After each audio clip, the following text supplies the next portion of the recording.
राम का नाम ही कलिकाल में जीव मात्र के लिए कल्याणकारी है। स्वामी प्रकाशानंद सरस्वती। सीतापुर जनपद में तहसील सिधौली के अंतर्गत स्थानीय नगर के प्रसिद्ध श्री सिद्धेश्वर महादेव मंदिर में चल रहे श्री सिद्धेश्वर रुद्र महायज्ञ भक्ति ज्ञान संत सम्मेलन में तृतीय दिवस पर संत विद्वानों के द्वारा श्रोताओं को प्रवचन श्रवण कराए। आचार्य अनिल मिश्रा बाराबंकी के द्वारा यजमान सुनीता मिश्रा पत्नी उत्तम मिश्रा के द्वारा यज्ञ मंडप में पूजन अर्चन किया गया।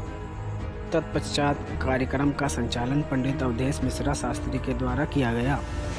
सीतापुर से पधारे मनोज शास्त्री ने सत्संग में भक्तों को प्रवचन देते हुए कहा कि बिना सत्संग के न विवेक हासिल होता है और न ही वैराग्य जागृत होता है। सत्संग से ही मानव को सत्कर्म करने की प्रेरणा भी मिलती है, इसलिए सभी को सत्संग जरूर करना चाहिए। पंडित महेंद्राचार्य जी ने कहा कि सत्संग से ही मनुष्य के स्वभाव में सरलता, वाणी में मधुरता और चरित्र में सज्जनता के साथ ही वीरता, परोपकार, देश प्रेम, निस्वार्थ सेवा जैसे मानवीय गुण भी पैदा होते हैं। सत्संग के प्रभाव से ही रत्नाकर डाकू भी प्रकांड विद्वान वाल्मीकि बन गए और विश्व स्तरीय काव्य ग्रंथ रामायण की रचना की। आज यही रचना हिंदू धर्म ग्रंथों की आत्मा के समान है। वहीं दूसरी तरफ कौरवों को सत्संग नसीब नहीं हुआ, इसलिए पांडवों की बात नहीं माना। फलस्वरूप विश्व प्रसिद्ध युद्ध महाभारत भी इससे युद्ध होता है कि सत्संग के जरिए मानव समाज में तमाम मानवीय गुणों को पैदा कर विश्व को आज भी शांति का संदेश दिया जा सकता है।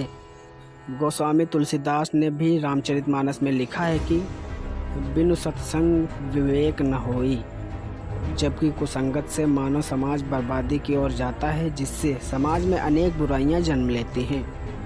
वहीं पंडित राजेंद्र तिवारी ने कहा कि लड़की लड़का के साथ समाज में हो रहे भेदभाव पर कड़ा प्रहार करते हुए भागवत कथा के अंतर्गत श्राद्ध देव मन महाराज का उदाहरण देकर समझाया और भक्तों से लड़की लड़के के बीच भेदभाव न करने को कहा।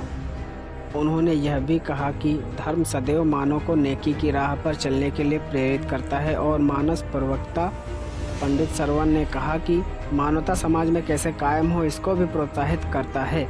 मानवता देश के लिए समृद्धि का प्रतीक है।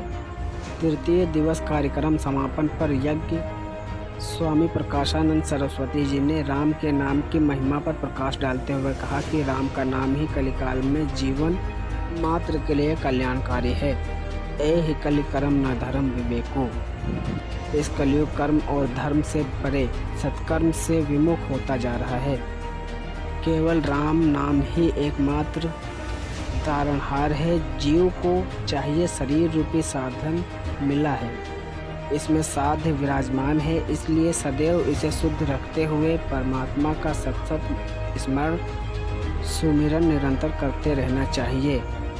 इस अवसर पर कन्हैयालाल दीक्षित, उमेश, राहुल, अनूप, अरुण, सोनू, टिंकू, रोहित, रामप्रकाश, अभिनव, गिरिजा, जागृत, पंडित राजेंद्र कुमार त्रिपाठी, रजनीश पांडे, सुबोध अवस्थी, श्रवण कुमार, वेद मिश्रा, रामाश्रय पांडे, शत्रुघ्न तिवारी, शिवसागर दीक्षित, हरि ज्ञानेश, देवेश शुक्ला, विमल शुक्ल, अनुज मिश्रा, राधे राजपूत, रामनरेश जागदेव, अजय, विजय व महिलाओं में पूजा रोली, रोमी, सुनीता, कोमल, पूनम, गुड़िया सहित सैकड़ों भक्त उपस्थित रहे।